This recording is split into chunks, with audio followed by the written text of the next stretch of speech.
علم کے معنی ہے جان لینا، تو تنہا کسی بات کا جان لینا موجب فضیلت نہیں ہوتا، صرف جان لینا کوئی موجب فضیلت نہیں۔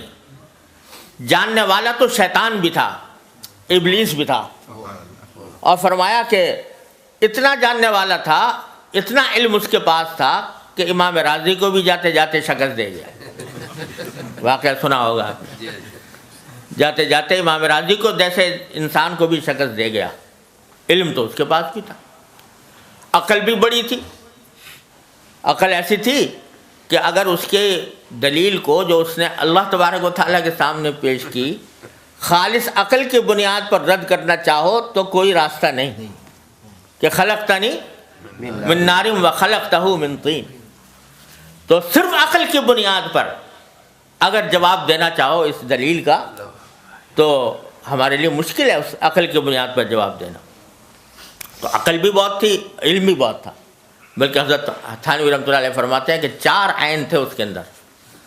عالم بڑا تھا، عین عالم کا، اور عاقل بڑا تھا کہ دلیل ایسی پیش کر دی، اور فرمایا عابد بڑا تھا، کیونکہ روایات میں ہے کہ پہلے عبادت بھی بہت کرتا تھا۔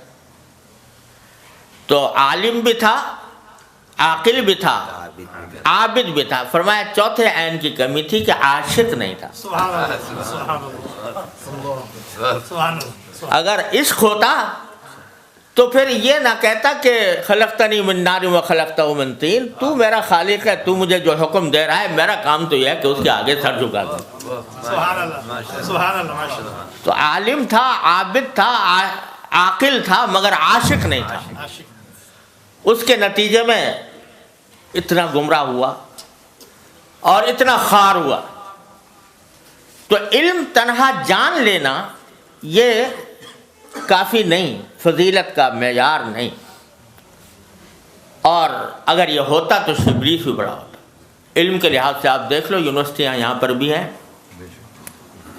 اسلامک اسٹڈیز کے شعبے اس میں جو قائم ہیں، اور امریکہ میں بھی قائم ہے۔ مستشرقین اس کے اندر جو کچھ تحقیقات لکھ رہے ہیں، جن کتابوں کے حوالے دیتے ہیں، بعض اوقات ہمارے اچھے اچھے علماء کو بھی ان کتابوں کا پتہ نہیں ہوتا، ایسے ایسے مقالات لکھے جائیں۔ علم ہے موجود، تو تنہا علم کافی نہیں، بلکہ جس چیز کو حاصل کرنا ہے، فرمایا لِيَتَفَقَّهُوا فِي الدِّينِ، دین کی سمجھ حاصل کرنا۔ وہ دین کی سمجھ محض کتاب سے نہیں آتی، محض علم سے نہیں آتی، وہ دین کی سمجھ رکھنے والے کی صحبت سے آتی ہے۔ وہ جس کے پاس دین کی سمجھ ہو، وہ سمجھ کیا ہے؟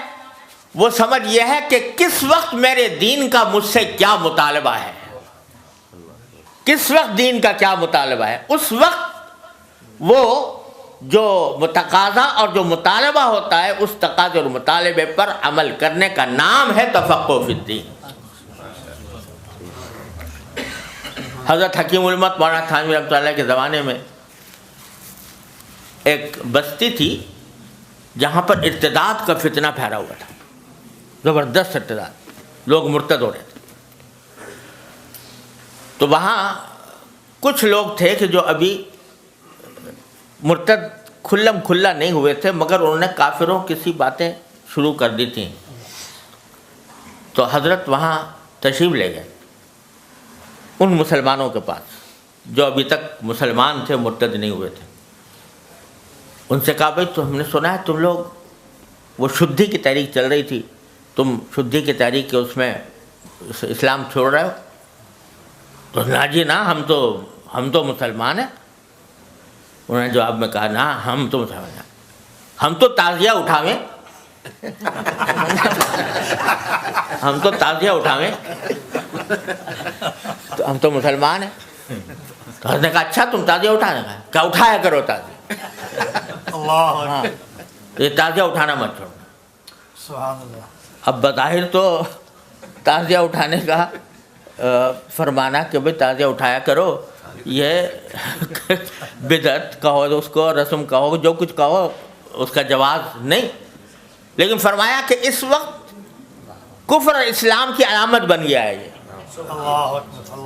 تو اگر ان کو اس وقت تعزیے سے روکا جائے گا تو یہ سیدھے ارتداد کی گود میں جائیں گے، اور اس وقت اگر ان کو کم از کم اس پر روک دیا گیا تو آگے پھر ان کی اصلاح کا راستہ نکلے گا۔